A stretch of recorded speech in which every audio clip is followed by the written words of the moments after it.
Hello, everyone. Welcome to Court with Krissy. Mr. Chintzy, you are the defaulted father. Mute. I hope you like it. Court with Krissy is now in session. All that matter. We are on the record in the matter of Tyler Day versus Jonathan Chintzy. This is file number 24-196-19561DP. Morning, Your Honor. Good afternoon, Your Honor. Michael, on behalf of the people. It seems like a morning. We finished at 1:35 this morning, or this afternoon, rather. Thank you. Welcome. Sir, are you Jonathan Brad Chintzy in the MVP level 1 room? Yes.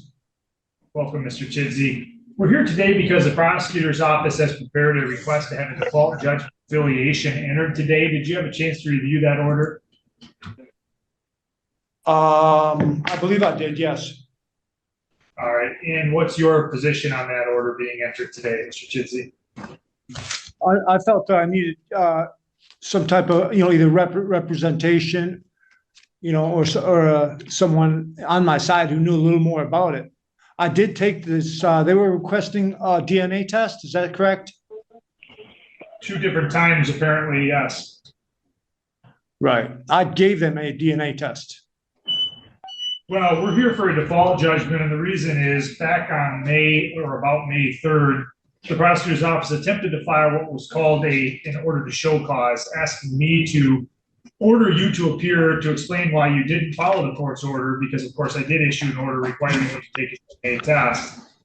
However, I indicated simply that it was clear there was no basis for me to have a show cause hearing. A show cause would be for me to decide whether or not I would hold you in contempt. And when you're already lodged in the state prison system, me holding you in contempt would serve no real purpose. And so I didn't grant that. Instead, I told the prosecutor's office in my written denial of the order that because he failed to comply with the genetic testing, he could ask for a default judgment. That's what the prosecutor has now done. Mr. Rolla, did you get a copy of the fact that Mr. Chintzy, as he claims, has now submitted to a blood test? No, Judge, and I would also remind the court that if you recall, this was previously scheduled for July, but then we had the system crash situation, and that's why we did not proceed with it at that time. Right. So when are you saying you took a DNA test, Mr. Chintzy? That is correct. When? The results were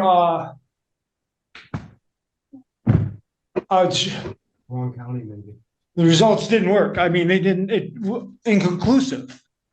So they want another one. When did you take this? They want another test? one, apparently.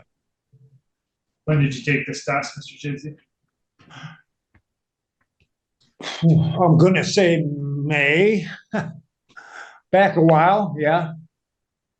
Well, that's very credible, and here's why. Around that same time, the allegation in a written document that was submitted to me and that I ruled upon was that you had not complied with the court's order to engage in that genetic testing.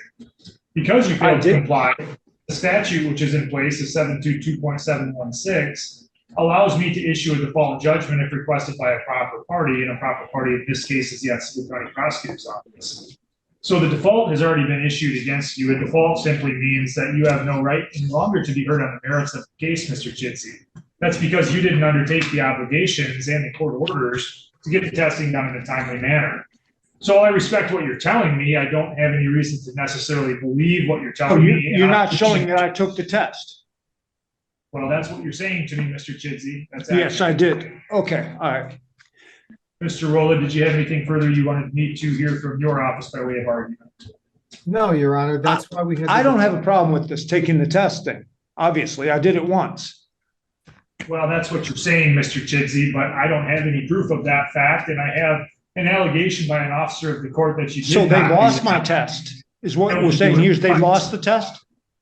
No, the allegation And they was don't that- have documentation. Excuse me, I'm sorry to interrupt. And they do not have documentation that I took this test. Mr. Chintzy, excuse me, you can't both say that you are sorry for interrupting and then continue to speak over me. Those things are not accurate. You can't have both. I muted you for that reason. Here's why I muted you. I have a duty to have this case move forward like all cases. This case has been wallowing on my docket for months because first, the allegation was that first back on January 25th of 2024, there was a summons and complaint for support that was served on you. Then more than 21 days went by and you did not comply with the court order for genetic testing. You were scheduled for, you refused to provide samples on 2 separate occasions. The clerk ultimately entered a default. A default is an order that you did not comply with procedures, particularly in this case, issuing an answer to the summons and complaint. When a default is issued under Michigan law, it prevents you from arguing the merits of the case any further. All of those things have legal meaning. And so when the prosecutor, after the date of the service and after the date of the default, then asked me if I would set a show cause, again, that's why I said I'm not going to set a show cause, because it would serve no purpose. Even if I held you in contempt for the act you failed to comply with the test, it would be meaningless, because I can't do anything more than that's already been being done. You're in the Department of Corrections. So instead, what I indicated is the statutory authority, which is MCL 722.716 sub 1 sub A, indicates that if I issue an order and then there's non-compliance with that order, I can issue a default judgment against any party for failure to comply with that order. That's what I intend to do today if I have satisfactory proof and testimony from Ms. Day and or Mr. Rolla by way of an offer of proof. So that's what I'm going to do. I recognize, Mr. Chidsey, that if I unmuted you, you would probably want to be heard further, but I'm not going to let you be heard further because you're in default. And because when I didn't have you muted, I was not able to conduct court business because you're simply going to talk over me. And so while I understand you might want to be heard, that time has come and it is past now. Ms. Day, are you present with us? Yes. Ms. Day, have you had a chance to review this default judgment affiliation? All I have is this paperwork in my hand showing the court date. Okay, well, I'll go over it with you. Or if you have questions about it, I'll certainly allow those questions to be heard. But my intention is I'll put you under oath. I'll ask some questions for you, and then ultimately I'll hear what the prosecutor suggests I should do and what you're asking me to do. So, Ms. Day, can you raise your right hand and tell me yes when your hand is in the air? Yes. Ms. Day, do you solemnly swear or affirm the testimony you're about to provide is the truth, the whole truth, and nothing but the truth? Yes, sir. The default judgment affiliation starts by stating that you are the mother of and that Jonathan Brad Chidsey is the father of. Do you believe that to be accurate? Yes. The court order further would state under custody that you would have sole physical custody of the child and that the parties would share joint legal custody until further order. Do you agree that that is in the best interest of the child? Yes.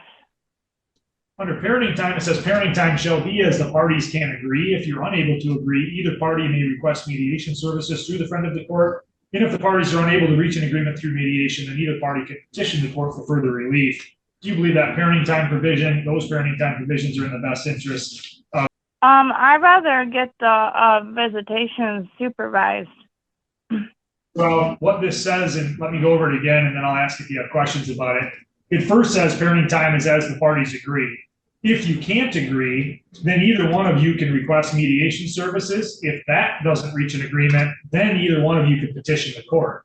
So for example, if you and Mr. Chidsey couldn't agree, then either one of you would have the ability to petition the court. And at that time, you could ask the court to take whatever is into account. Does that make sense? Yes. All right. And so with that clarification, then do you believe the parenting time provisions and custody provisions are in the best interest of baby? Yes. All right. So I'm going to hit the button allowing you to be unmuted, Mr. Chidsey, and I'm going to let you be heard again. There's probably a button that's going to pop up on your screen. Can you see that? You'll have to hit that button to connect back to audio. You see that request? I can't hear you right now because I had you muted, but I'm hitting a button asking you to hit unmute. You might have to get NDOC staff for assistance if you can't see it.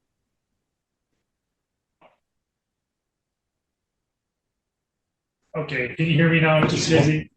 Chidsey? Thanks. Yes. Mr. Chidsey, did you have a question or an objection to the statements that have been made so far in this default judgment? Your Honor, I did want counsel on this matter, and I was denied this. Mr. Chidsey, And I still am. Mr. Chidsey, this is a civil proceeding. There is no right to counsel at court-appointed expense. This is not a criminal proceeding. So if you wanted counsel, you would have had to secure counsel in advance. I'm sorry.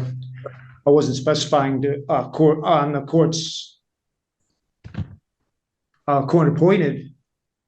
Well, Mr. Chidsey, if you could have made arrangements to have counsel present, then I might have allowed counsel to speak on your behalf, Okay. but again, default. So until that default was set aside, you would have no right to be heard on the merits, even if you had an attorney today. Did you have any other statements you wanted to make for the record? No, Your Honor, that was just, I just felt like I wanted to make sure my rights were being protected here. And now apparently I don't have any rights to protect because you've had default. The rights, Mr. Chidsey, are limited as they are for every party and every case that appears before any court in the nation. Those rights require your action. And when you have inaction, the court rules allow certain things to be done, including a default judgment being entered. Mr. Rowland, did you have any comment for the court record before I decide how to proceed? I do, Your Honor, with the court's permission.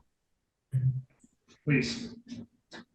Yeah, as an officer of the court, I'm advising the court that in our file, we have a copy of a document that was signed on March 19th, 2024, signed by Mr. Jonathan Chidsey, and I recognize his signature, and I recognize the date on it. It was also signed by Miss May, and also witnessed by a third party, looks like a B. Richards, all on March 19th, 2024, when there was the request to have the DNA testing done, and it indicates I, Jonathan Chidsey, am hereby refusing to consent to a DNA specimen collected to be used by the DNA for DNA parentage testing. And that was why then, of course, the Department of Corrections was not going to have Mr. Chidsey swabbed, and that's what led us through then requesting a default. Thank you, Your Honor. The court then finds that as a matter of law, based upon this default judgment, first default was issued, default judgment is proper to indicate and enter on the court's record today. I do make the finding that Shyla Day is the mother of Jonathan Brad Chidsey, is the father of Peyton. I'm signing an order to that effect, making that finding while noting Mr. Chidsey's objection and things he's already stated. Anything further on behalf of the people, Mr. Rowland? No, Your Honor, thank you. Anything else, Mr. Chidsey? Yes, Your Honor, I did take as I mentioned, I did take this test. You're not even showing that he's showing me paperwork where I didn't, but I'm saying I did. I hear that you have said that. I take that into account, but the default judgment is still entered based upon the reasons I've indicated so far. Okay. The hearing is yes, Your Honor.